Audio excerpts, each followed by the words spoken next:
รถชนกันวินาศสันตโรเกือบ100 คันท่ามกลางพายุหิมะถล่มคาซัคสถานบาดเจ็บ12 คน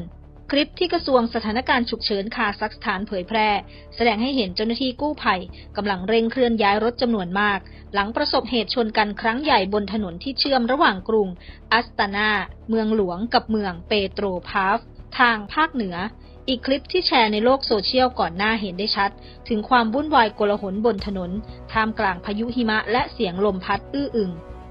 คาซฟ-โตโยลสำนักงานขนส่งทางบกคาซัคสถานระบุในแถลงการณ์ว่าเหตุเกิดเมื่อเวลาประมาณ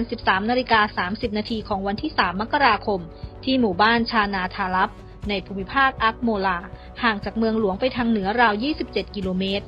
รถที่ประสบเหตุชนกันมีทั้งหมด 95 คันเป็นเหตุให้มีผู้ได้รับบาดเจ็บถูกนำตัวส่งโรงพยาบาล 12 คนทางการอพยพผู้ประสบภัยบนถนน 152 คนไปอยู่ในสถานที่ที่จัดเตรียมไว้ให้ระหว่างรอการเคลื่อนย้ายรถ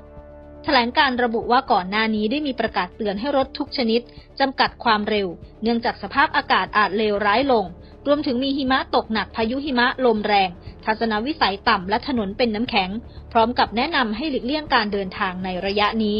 โดยเฉพาะถนนชนบทรวมถึงบนถนนเชื่อมระหว่างเมืองเปโตรพาฟกับกรุงอัสนาตาที่เกิดเหตุแต่จากข้อมูลเบื้องต้นพบว่าผู้ใช้รถไม่ปฏิบัติตามคำเตือนที่ให้จำกัดความเร็วและรักษาระยะปลอดภัยท่ามกลางทัศนวิสัยต่ำจนนำไปสู่เหตุชนกันครั้งใหญ่ในครั้งนี้